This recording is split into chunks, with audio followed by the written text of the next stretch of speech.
You're listening to Make Me Data Literate from the Australian Data Science Education Institute. I'm your host, Dr. Linda McIver, author of Raising Heretics, Teaching Kids to Change the World.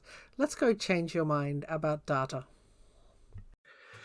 Hello, and welcome back to another episode of Make Me Data Literate. We've been planning this one for a while and managed to schedule it eventually through two busy people. And I'm really looking forward to it because sleep is a bit of an obsession of mine, as it is, I think, for a lot of women my age in particular. And so I think this is going to be a really interesting conversation. So welcome, Dr. Darren Mansfield. Good morning, Linda. Thank you so much for coming. This is great. So tell us, who are you and what do you do?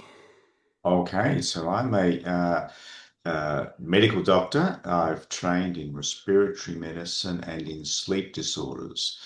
And that combination came historically out of sleep apnea. Sleep apnea is a respiratory breathing disorder during sleep. And there's some physicians like myself that have taken a broader interest in the sleep in its entirety, and that includes sleep quality and other sleep disorders that have nothing to do with respiratory medicine, like insomnia and excessive sleepiness, narcolepsy and parasomnias, and so forth. So I, 25 years ago, took over a practice at the Epworth Sleep Centre by a pioneering GP that took an interest in sleep medicine as far back in the 1960s, almost the only person doing it at the time. So I took over his practice when he retired and continued that practice ever since. When I'm not there, I'm at Monash Health. I'm the director of Monash Lung and Sleep Department at Monash Health. And obviously, in that role, I oversee the sleep service here too. That's really interesting because, as you know, I saw you many years ago having seen another sleep doctor who was like, well, your sleep apnea is not terrible, so your sleep is fine. And I was like, my sleep is not fine. I'm dying here. And you were the first doctor I saw who actually went, well, sleep apnea is not the only issue. Maybe there are other things we could look at. And I think that it's interesting that the origins being in respiratory medicine and then actually being able to go, well, breathing isn't the only issue here. Yeah, and to some extent it creates a problem if you think of our training pathways through respiratory medicine and taking firstly an interest in sleep apnea. There's a percentage of respiratory sleep doctors that stop there. They don't extend their training or their interest into all the other sleep disorders, and a relatively small percentage of people actually do that. And that may create a bit of a workforce shortage if you think of it like that. There's probably not enough physicians coming through the training pathways that are getting sufficient training in all the sleep disorders, or for that matter, showing a career interest, even if they do get a bit of training in it. Yeah, and it really highlights that issue of the fact that we bring our own experience and training and biases to everything that we do. And so if you're studying a particular thing, or if you're collecting data about a particular thing and you're looking at, well, how many people have sleep problems, and you define sleep problems as sleep apnea, you get a very different result to if you're looking at how many people have sleep problems and you define sleep problems as anyone who sleeps poorly. It's interesting to see how the research that we do is shaped by the interests that we have and the background that we have. I think that that's very true. Yeah. So, and this term sleep disturbance is sort of a bit of an encompassing term, really, and it can mean somebody with a conventional respiratory breathing disorder during sleep, like snoring or sleep apnea, will produce sleep disturbance. But then there's a whole range of other non-respiratory sleep disorders that can give similar symptoms or be under that umbrella term sleep disturbance. So we are incumbent to think a bit more broadly than just sleep apnea. And I still think there's a little bit of a gap in the workforce, the medical workforce, in covering that area, despite the fact that there is, in the last 20 years, a much bigger awareness of sleep disorders in general in the community, even at government level, and amongst GPs. We still do not have enough experts working in these areas. So it sounds like you've sort of navigated your way into a career that wasn't part of your formal training. What was missing from your formal education and how did you fill that gap? Did you just kind of fill it as you went, or was there other study you did? Yeah, very much that. It's you fill it as you go, which sounds, but that was some time ago. So when I trained in respiratory medicine and there wasn't an obligation to do specific sleep medicine training at all in the pathway. You could go and do a year of additional work, which I did, which gave you a sleep qualification, and I did that within my sleep PhD. So I was able to use my research time and double up, and it gave me my sleep qualification time as well. But respiratory physicians at that stage were coming out not necessarily with any training in sleep disorders other than having some skills around managing sleep apnea, which I think that they were pretty good then. Hmm. Now, things have changed. So the training pathways now in respiratory medicine, the vast majority of people will do 1 year of sleep training within their respiratory medicine training. And it depends which centres you train at, of course, but and some provide more exposure to the non-respiratory sleep disorders than others. But it is still fair to say that they're a little underdone in the non-respiratory sleep disorders in most instances, and there isn't necessarily a large number of people when they finish their training that decide that this is the career pathway that they wish to go to. You know, they trained as respiratory medicine doctors, and to expect them to do a right hand turn into non-respiratory sleep disorders, you can imagine only a small number take that pathway. Yeah, that's a real problem, isn't it? I It's a didn't know. problem, yeah. It's a problem, So, and it's a problem that's more specific to Australia. I think North America has managed this, and Canada have managed this better. And Oh, really? we see quite a large number of their psychiatry workforce have actually taken interest in sleep disorders, and there's training pathways for them to manage insomnia and excessive sleepiness and circadian or body clock disorders. Um, so psychiatrists, even though they may not be dealing with mental health issues specifically when they're managing sleep disorders, although there can be an overlap, Hmm. they are often trained and skilled in managing those problems. So other Oh, that's countries do interesting. it better. That wouldn't necessarily help us here, though, based on the desperate shortage of psychiatrists that that I'm hearing reported from friends who are needing to be diagnosed with, ADHD and things like that, and trying to find someone to manage Yes, their yes. No, health. pandemics don't do our mental health much good, and then combine that with the upsurge in awareness around conditions like ADHD, and of course we have a shortage, don't we? Yes, yeah, it's a big problem. So you did a PhD in sleep. Did you have to wrangle data as part of that PhD? I certainly did. It was all data. So my PhD was on sleep apnea. We were looking at some of the physiological effects on the heart of having sleep apnea. So imagine trying to breathe and your throat is blocked in the middle of the night and you're ventilating in a futile way because your throat's blocked. So you're taking these respiratory efforts. Hmm. Your oxygen levels are falling. The autonomic nervous system will respond to that in a sort of fright flight fashion. So that's what we call the sympathetic nervous system will engage and put up blood pressure and heart rate. Um, And so my PhD was looking at, well, what are all the cardiac effects of these episodes occurring repeatedly across the night? So we obviously had to collect a lot of data and a lot of information, and that was, that was a very data-driven PhD because it was mostly around physiology.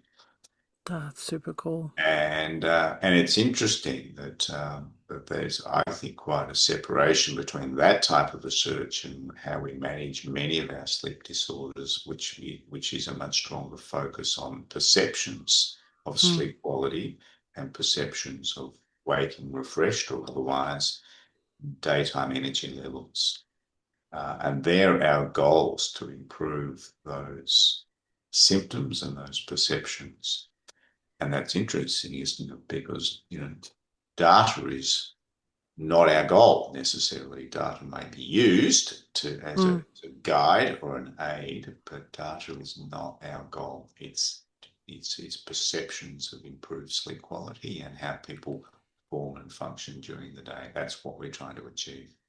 That's one of the risks, isn't it? When you rely on data, and I'm a data nerd. I'm obsessed with data, and I love to have evidence for things. But also, sometimes you don't have the data that you need. So if you're measuring, for example, the level of sleep apnea, in my case, it was very low, and my first sleep physician said, well, your sleep apnea is very low, so you're fine. It's like, well, no, you just don't have data on the ways in which I'm not fine, and Mm. that bit of data you have is inadequate. And so when you look at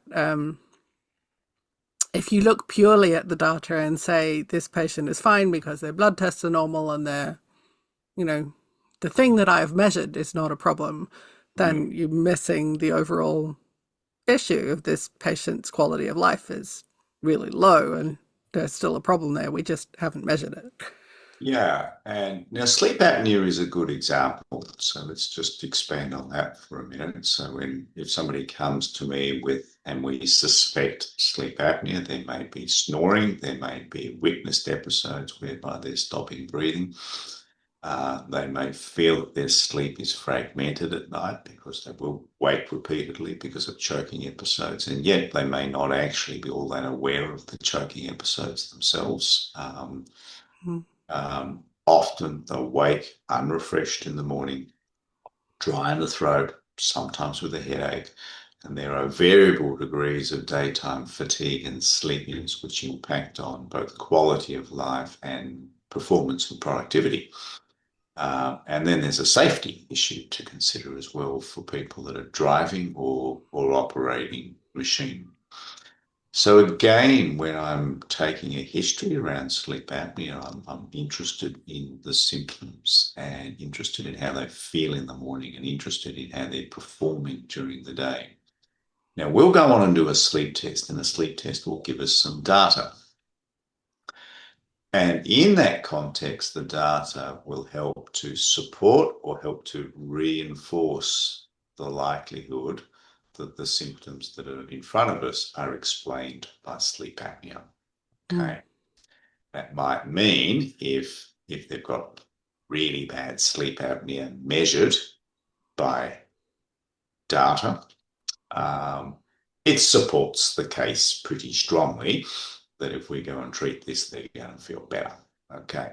Now, let's say we do a sleep test and get some data, and there's not much sleep apnea there on the test. Now, that's interesting because we've just heard a story. There's snoring, there's choking episodes, they're waking, also, So are we going to then say, well, the data says there's not much, so we're going to just dismiss the possibility of sleep apnea?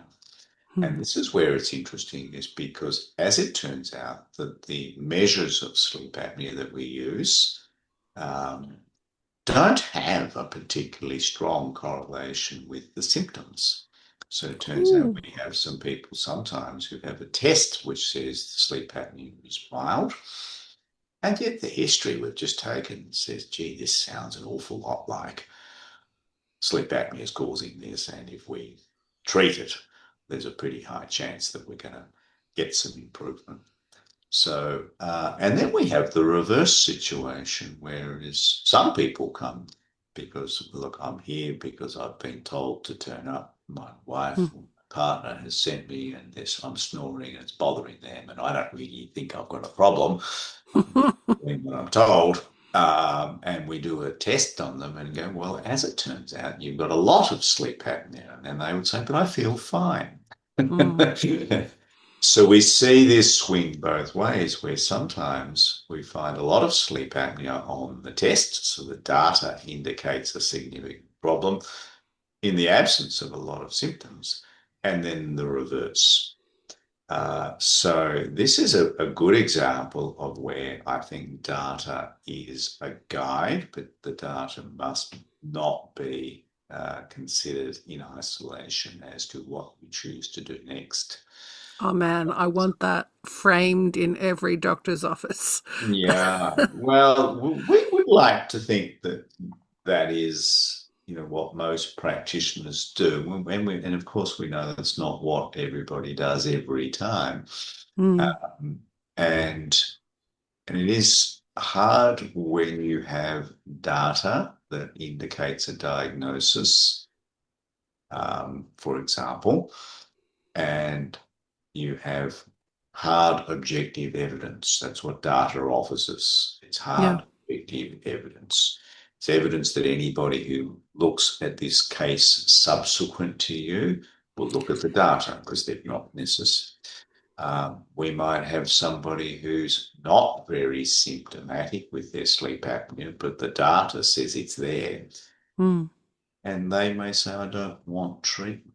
Okay, and because I don't have very many symptoms, and we'll have to Mm. have a discussion around how we manage that. But some may not go on to treatment based on few symptoms. Now, what happens if they go and crash their car? Mm. Uh, who's going to look at this case and say, should this person have been treated or not? Well, they're going to look at the data. They're going to look at the tests that Mm. showed the condition.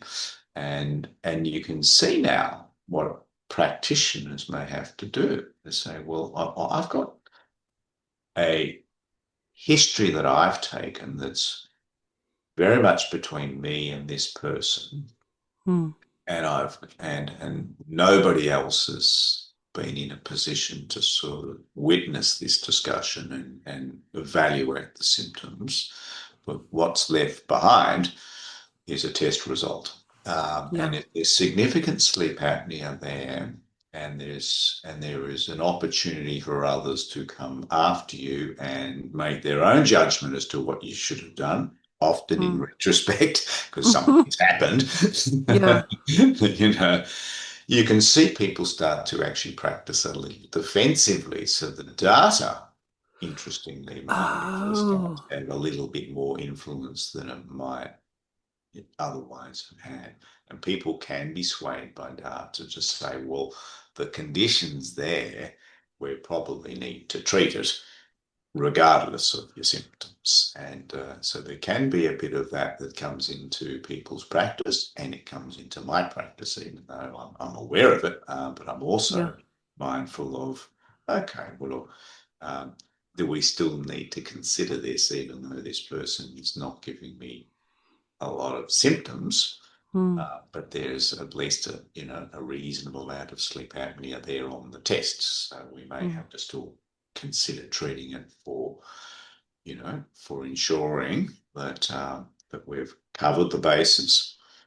But there is another consideration too, is that there may be other longer term health consequences of untreated sleep apnea that we have to consider that may not be symptom based in Yeah, I the way. was going to ask about that. Is Yeah. there any correlation between damage to, for example, the cardiovascular system and symptoms, or is it Yeah, just with yeah, the, and the certainly apnea data? there's very strong relationships between if you have untreated sleep apnea, then you are more likely to have problems with high blood pressure, Mm. diabetes, and cardiovascular disease and stroke.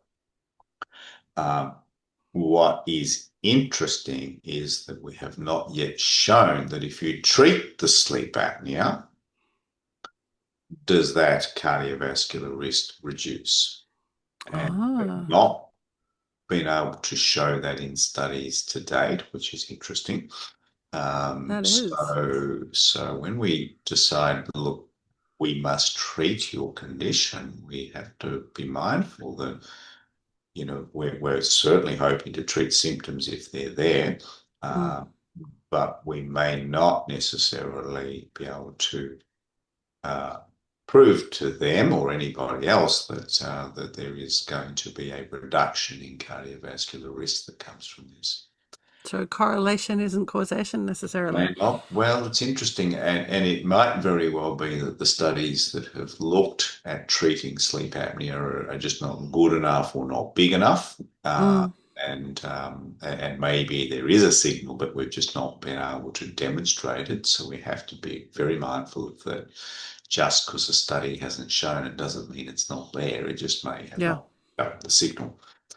So we have to factor all of these things in when we're offering treatment to somebody. We have to say, well, look, it is heavily swayed towards assessing the symptoms.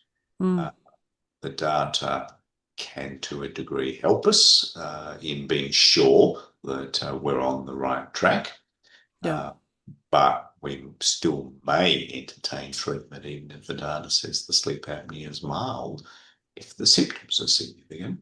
And we still might consider treating it if it's the other way around, thinking, well, there may well be some longer term health benefits, even if they're not exactly proven. So you can see very rapidly that sleep apnea, and for that matter, other sleep disorders, is a very grey area. Mm. And we have to be, I think, somewhat tailored in our approach to people when we're deciding treating any of their sleep disorders because we don't have enough really high quality evidence around what the longer term benefits are. But obviously we do, we are across or more across what the symptom improvements that we Mm. might be able to obtain. And it's not That's so just interesting. tiredness and it's not just fatigue and it's not quality of life and productivity. All of those things wear down on people's mental health. So I Mm. think people are happier and moods are improved and anxiety levels are diminished and resilience is built if you Mm. have energy. Yeah. So a mental health side to things, even in people that don't have mental health disorders, but they can kind of still have some mental health symptoms. Yeah. That's so interesting. I had no idea it was such a gray area. I mean, I know where biology and physiology are concerned, it often is because they're incredibly complex systems and we don't fully understand them yet. But it's interesting because it's not reported that way. You know, if you look up a page on sleep apnea from one of the big institutions that you would think was nice and reliable, you'll get something that's pretty black and white. So it's really interesting to hear how complicated it is underneath. Yeah, when it's complicated, and doing a sleep test will give you data. It will say where you think the test says, well, where it's been picked up, there is sleep apnea there, or there's not. But then Mm. it's not really a yes or no. It's all a severity issue. Mm. And to make it more complicated, there is variability from one night to the next. So if you do the Yeah. same test 3 nights in a row, you get slightly different results each time.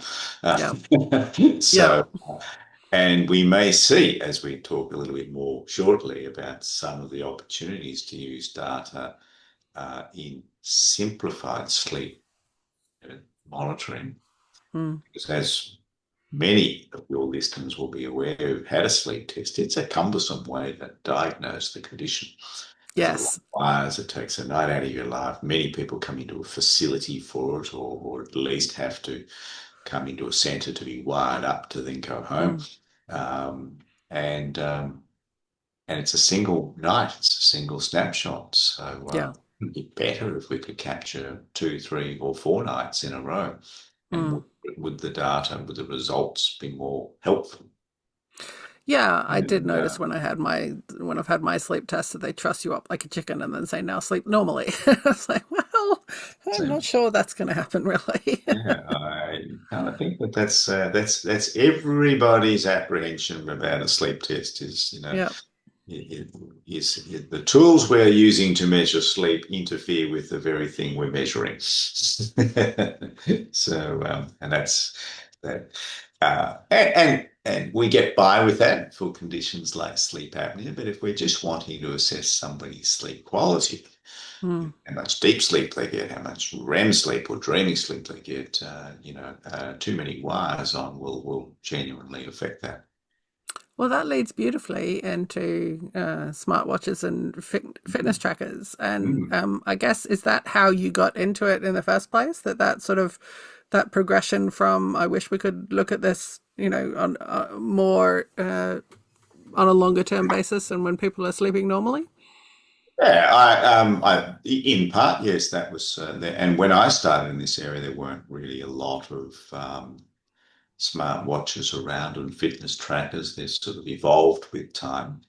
Mm, And again, there's a lot of good things to be said for people getting interested in their sleep and their health. mm, And so I think we always start there, just if we have a sleep app or a fitness app, is that going to help somebody to take more interest and be more engaged? And in particular, we're talking sleep here. So if we're going to use an app to measure their sleep, hopefully that increases people's level of interest. And that can't be a bad thing. Um, there is a flip side to this. People can get a little bit too caught up in their data and too worried that their data says there's an issue with their sleep, and that mm. can create an anxiety. And we caution people around this to a degree. Just remember all of data, particularly in the area of sleep health and sleep medicine, in almost all instances, the data is an aid or it's a guide. It isn't the be all, the end all. As I said before, I'm far more interested in people's perception of their sleep quality. Mm. And when somebody says, I go to bed, I fall asleep reasonably promptly. I might wake up briefly once or twice across the night and I'm up in the morning and feeling reasonably good. Um, then I am mostly reassured we don't have a big problem here. Mm. Um, Now, if they get a sleep app that says there's all sorts of things going on in their sleep, but it's not reflected. Let's say we're not talking sleep apnea anymore, but just a general sleep disturbance. I'm Mm. going to keep coming back to the symptoms. Yeah. And now, it can be more helpful the other way around. So if somebody is saying they're very unhappy with their sleep quality, and you have some data that shows there are some concerns with the sleep in various ways, then that is perhaps a little bit more helpful that you've got a test that's might be pointing to what the problems might actually be. Okay. Um, but when we have a test that says it's not quite right, but there are no symptoms and somebody Yeah. fits perfectly fine, I may not be taking a whole lot of notice in the test. Yeah. Um, How but accurate are they? If you, I they're, mean, I they're, know that they're, my mm, my watch has told me that I'm sleeping deeply when I'm up and making breakfast, and mm, mm. They do several things. They take measurements of movement, they mm, take measurements of heart rate and heart rate variability. Okay, and now all of the different sleep apps have got their own secret proprietary algorithm as to how that they then use that to interpret sleep. So we can't necessarily say we all know how they've interpreted this. We can yeah. only say, well, how does it stack up against a proper sleep test? Hmm.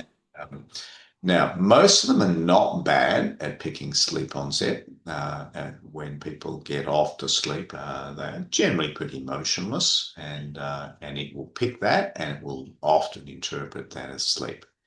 Hmm. Clearly, if you wake up and start moving around and the heart rate goes up, etc., then it will usually pick that they've woken up. And they are not bad at this. They clearly you can lie awake very still, and you will fool it. Mm, Okay, but by and large, they're reasonably reliable. They're generally not very good at picking the different stages of sleep. So if we're trying to determine light sleep from deep sleep from dreaming sleep, and most of the devices will display all of those things now, yes, mine does. but we would say in many instances, they're still not very good at that yet. Mm, Uh, um, Even with the best technology that we have in a sleep laboratory, we have some instances where we're all having a discussion as to whether this is actually REM sleep or not.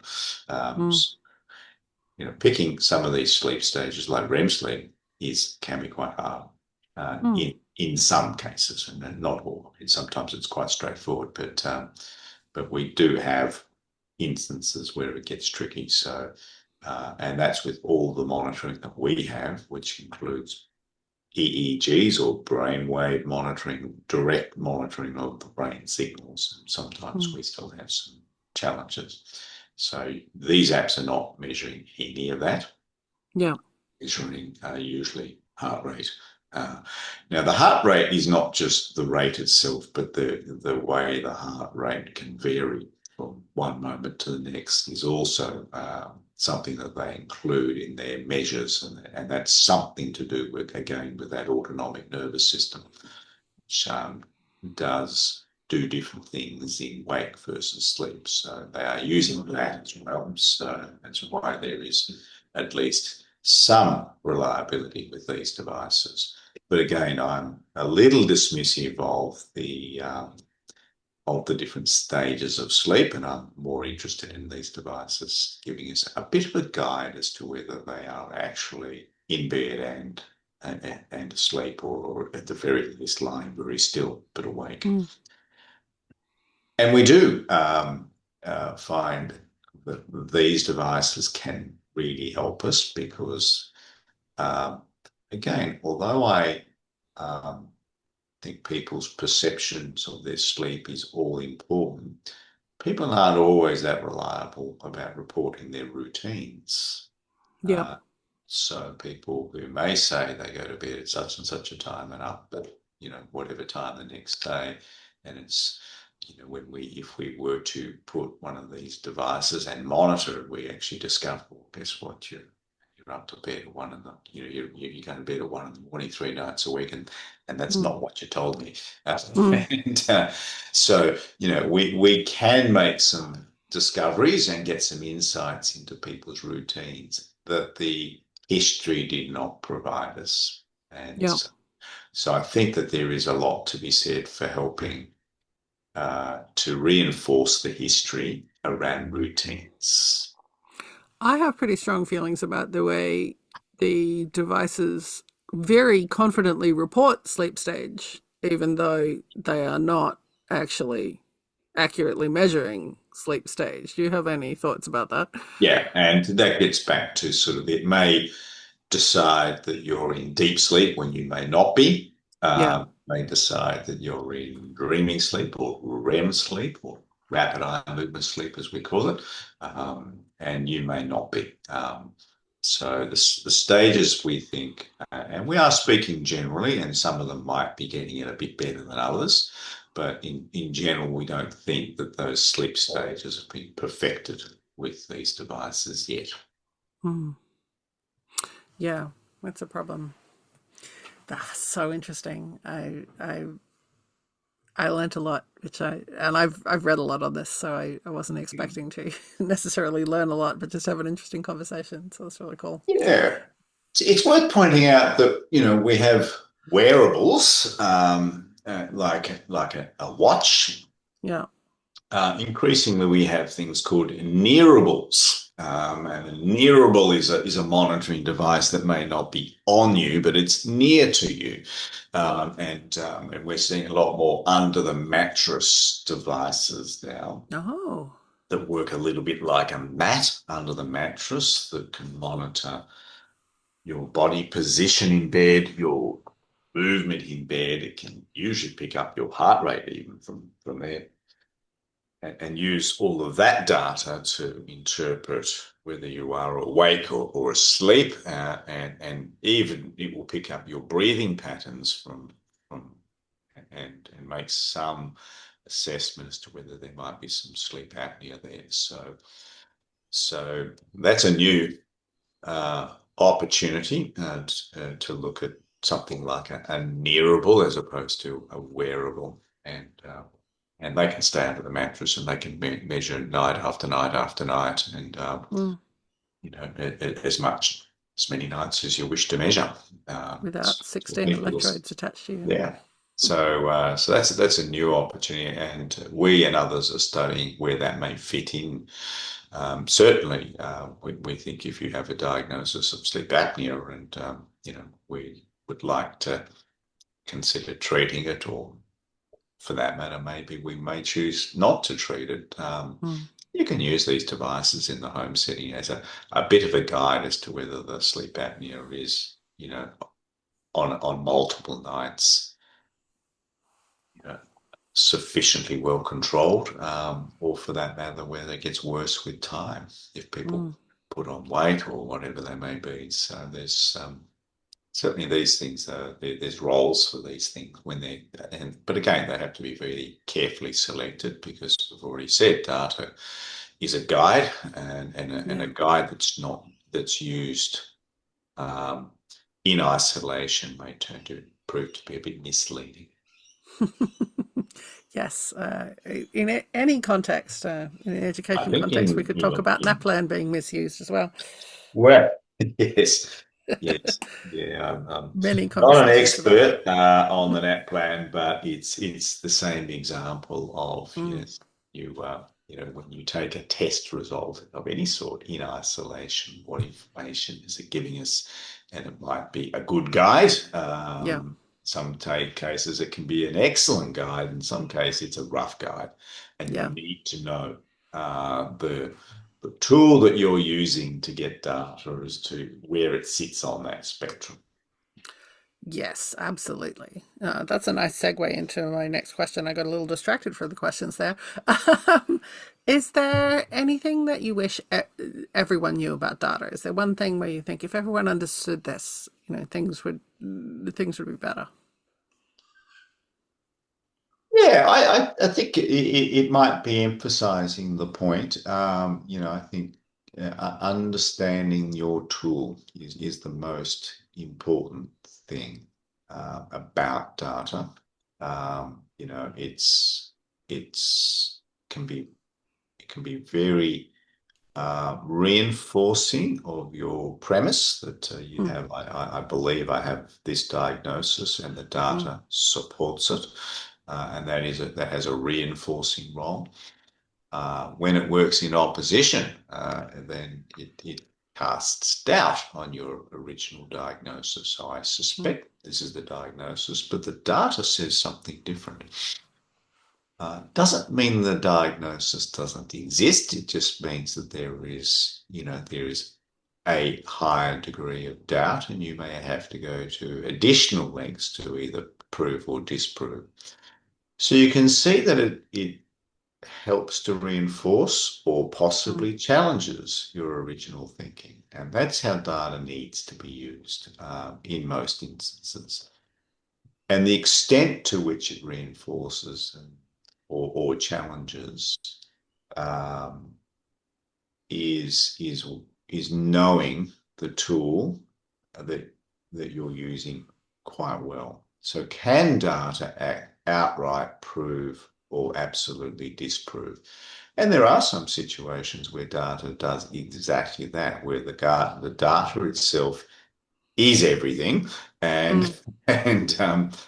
and it is all by itself the proof or the disproof, and it's quite categorical. So there are Mm. situations where data might be that, dichotomous, but probably most of the time it isn't. Most of the time it's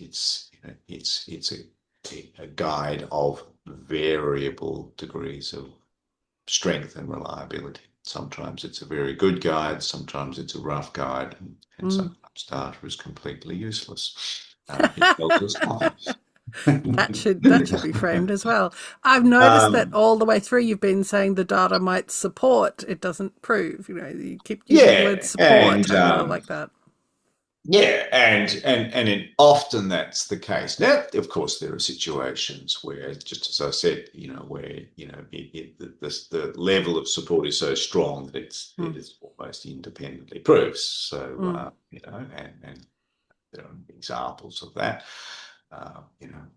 You might say, well, what data could absolutely prove or disprove? Well, we were able to prove that you entered this building because your swipe card was used, and we mm. could, absolutely say that you were there, even though you claim you weren't. There's an example of data that would provide a high level of certainty. Well, it's not Well, 100%. unless someone stole your. Somebody else used my swipe card. Mm, So you can see, yeah, well, so there are examples, that's a non-medical example, but you can see that there are, if you think about it, there are many situations where collecting data can provide pretty high levels of proof for certain things. And yeah, so it's knowing the tool. And this is difficult for people in the general public because they are obviously, people advertise monitoring devices and data measuring devices, and you might choose to buy one, but not necessarily going to be the expert in knowing how good this tool is. yeah, And that's hard for people. And I still think that's where, you know, seeking out some expertise as to best how I would interpret the results that are in front of me. mm, Uh, and when it comes back to sleep, in particular, if you're sleeping well and if you think you're sleeping well and you wake up feeling reasonably good and you're reasonably energetic during the day, mm, but your data says something different, don't be alarmed. yeah, You may wish to seek out an expert and get some verification of how you may sort of reconcile these two different things. But mm, and that's a good thing to do, but you would certainly hope that the expert that you speak to doesn't hang their hat on the data either, and then create unnecessary worry. Um, yes, and look, we see it in healthcare all the time. We do breast cancer screening, and breast yeah, cancer screening can obviously detect an early breast cancer, and that's what it's all about. mm, It's a form of data. It's information. It can also produce little shadows, which are just a bit of scar tissue, a bit of fibrous tissue that might look an awful lot like an early breast cancer and put somebody through a whole lot of unnecessary anxiety. yeah, So we know that these tools, as helpful as they may be, they have their issues. They have their false positives, mm, creating unnecessary worry, and they have false negatives. In other words, there could still be a tiny cancer there and it misses it. mm, So, we use data everywhere, and understanding its reliability and in what way it's going to help you be more or less certain about a certain issue is understanding the tool a lot where you yeah. can, or seeking out others that can help you. I like that. The first question I always get students to ask when they look at a data set is what's wrong with this data? And I guess you take it one step back and say what's wrong with the tool that collected the data. Well, and it can be both, yeah. So the mm, tool may actually collect the data or the information inaccurately mm, at that level, and you need to know the accuracy of the tool that you're using for collecting data. But even if it's accurate, then there's the interpretation of the data. Well, what does this result actually mean? yeah. Uh, when it says it was collected accurately, but it says that my sleep's, discontinuous, Mm, uh, but I feel perfectly fine, yeah. and I'm not aware of discontinuous sleep. What might that mean for me? Mm, And we probably would mostly say, as a sleep practitioner, I'd say I'm far more interested in your perception of your sleep and your symptoms and your performance Yeah. and quality of life, more so than a measure of Yeah. discontinuous sleep. What are the worst data mistakes that you've seen? And this is a common one. I think unnecessary treatment is a common one. Now, it may Mm, not have disastrous results, but mm, it's really common. And let's go back to sleep apnea again, where somebody has a sleep test and it shows a little bit of sleep apnea. It's mild and it's there. Okay, but somebody's really not terribly troubled by it. And mm, people have sleep tests for different reasons. And sometimes mm, people don't always have a lot of symptoms and not necessarily troubled very much, but nonetheless, for one reason or another, they've still had a sleep test. And there's some sleep apnea there. Okay, so now to then take that person and say we are going to treat this because we saw it there on the test result is actually quite a common practice. And mm. people get put on the CPAP machines and they hate them. They don't feel any better and it becomes a huge, and it costs them money and it's a big Mm. battle. And what's more is they then go and tell their 10 best friends what a hideous treatment that it Yeah. is, and which, affects everybody else's Mm. perception, which can be, that's where the damage might be, because you may Yeah. eventually find this person stops their treatment and I might have argued they never needed it in the first place. Yeah. Uh, what damage has been done apart from time, money, inconvenience, and discomfort. It's the 10 other people they told Yeah. what a Yeah. shocking Who then treatment it won't is get theirs treated. because they were wrongly selected. Mm. So we can build perceptions in the community that Mm. extend beyond the individual if we're treating them wrongly. So I think that would be something that I see very frequently. I would see that every week. Mm. Somebody to me for a further opinion saying, look, I've been told I must have my sleep apnea treated, but I Mm. hate this CPAP machine and I don't feel any Mm. different. And for that matter, I didn't feel that I had a problem in the first place, but here I am. Yeah. And you look at it and go, well, it's actually pretty mild. Yeah. And it's more of an example of people treating it because it was there rather Mm. than treating it because they had a clear goal in mind as to what they were hoping to get out of treatment. If you found a number on a page that says you have a severity of sleep apnea and we are trying to make that number look better, and that's our goal, um, we're kind of, we've been sort of missed something somewhere in our approach to medical practice. Yeah. And so this is where data takes over. And I still think that in medical practice across the board, we need to be very goal directed in our approach. And it's usually not making a number look better on a Yeah. page. Yeah. And if we think a bit more like that, we'll see a little bit. So over treatment, I think, is certainly in my practice. That's where I see unnecessary treatment or excessive treatment driven by data used too much in isolation. I love that. That's such a great example. Have you ever seen data deliberately misused?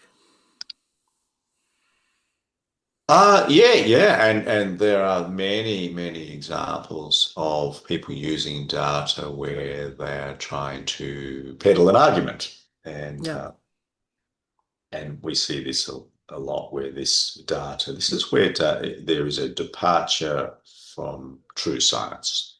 Okay, Mm. so let's just take a step back for a moment and think what science is aims to do. It is to develop evidence to support or build a hypothesis, and the more evidence that you collect over time, the more it influences the hypothesis until one day it's either accepted as truth or proven, um, or accepted as very likely, or accepted as the very best prevailing hypothesis.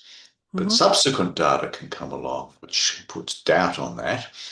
And a good scientist would then instantly reevaluate their hypothesis. They would look back and say, hang on, we have now have new information, we now have doubt, and we have to rethink.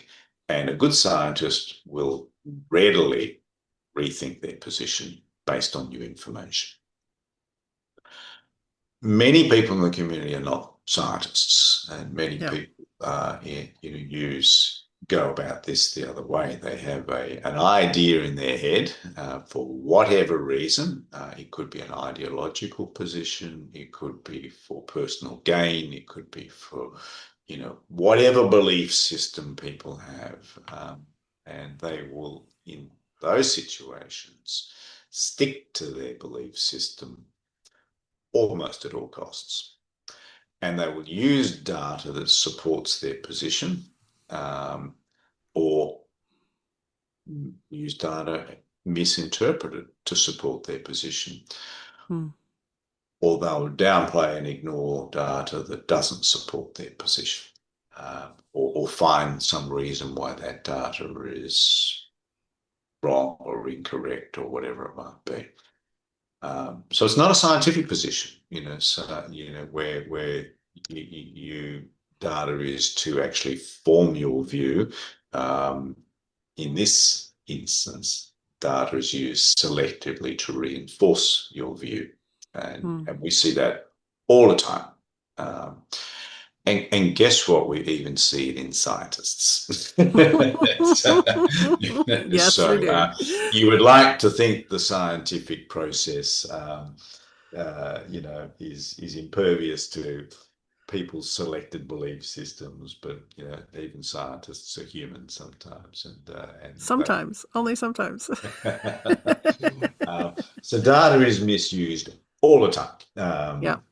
Or for whatever perspective or viewpoint somebody wishes to stick to for some other reasons, and they don't like necessarily inconvenient data coming to mess with that view.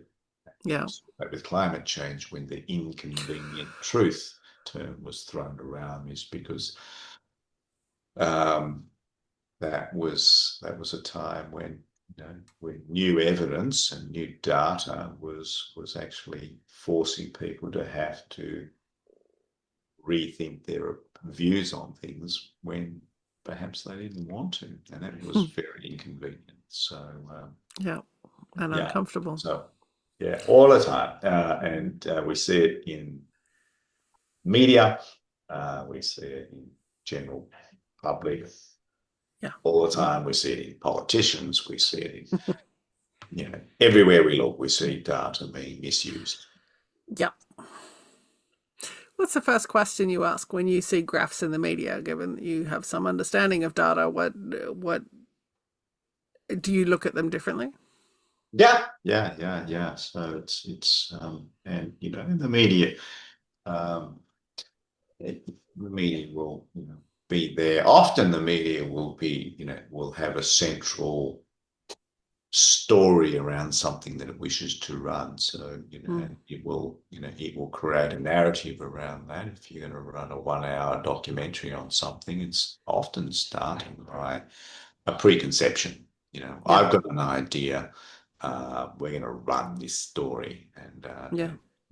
the stronger and more compelling that story is, um, the better it's received, and the better the audience can shape their views and identify with the subject. If you go and run a 1 hour documentary on something that's inconclusive, and here's all the evidence for, here's the evidence against, and we kind of really don't know.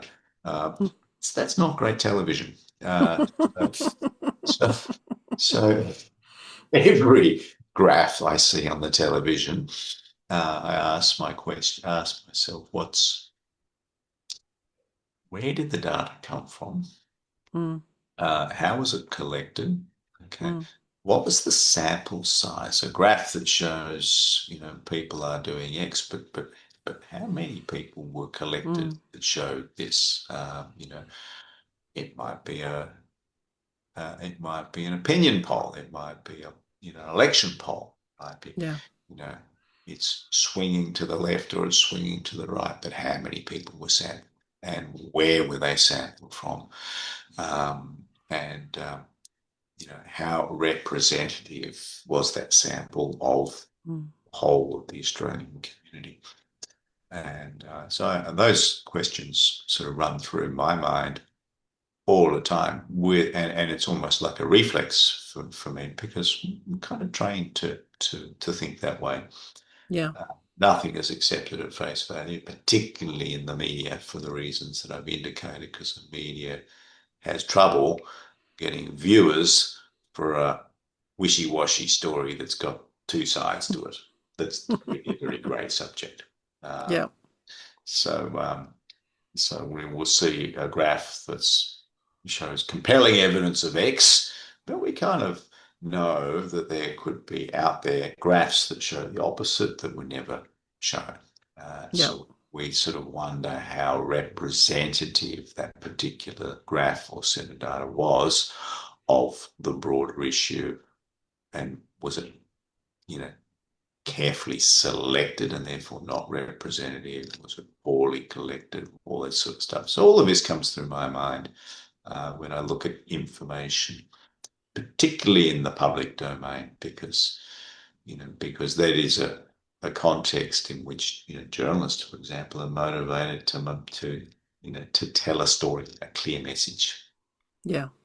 not Yeah. necessarily because the truth is not always as clear cut, and there are many layers of grey, and there are um, many sides to the story. And we see it with social issues, we see it with conflicts. Mm. We have a Grey conflict. and complicated is a much harder story to tell. Mm. What excites you about data? I actually think it's the exercise. It's and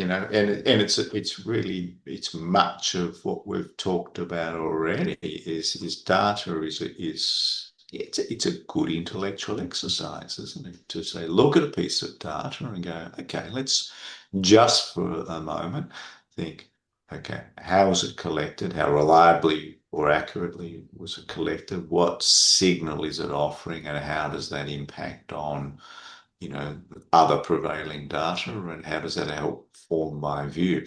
And that's a bit of a exercise which can actually be quite a lot of an enjoyable challenge to go through. I like to use data in that way to test the rigor of the data, and in my line of work, because you're very much taught to think that way, you can do it rather quickly.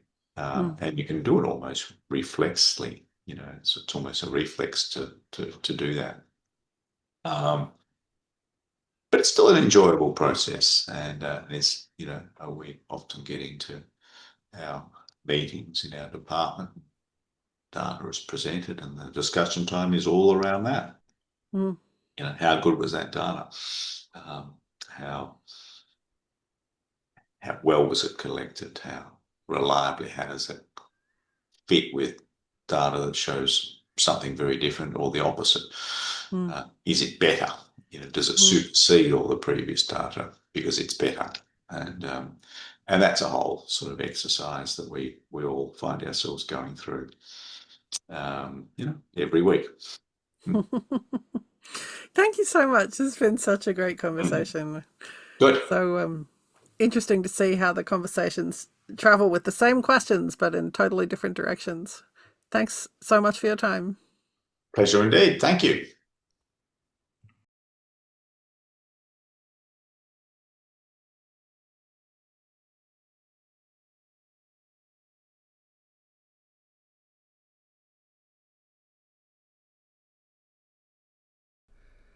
Thanks for listening to Make Me Data Literate.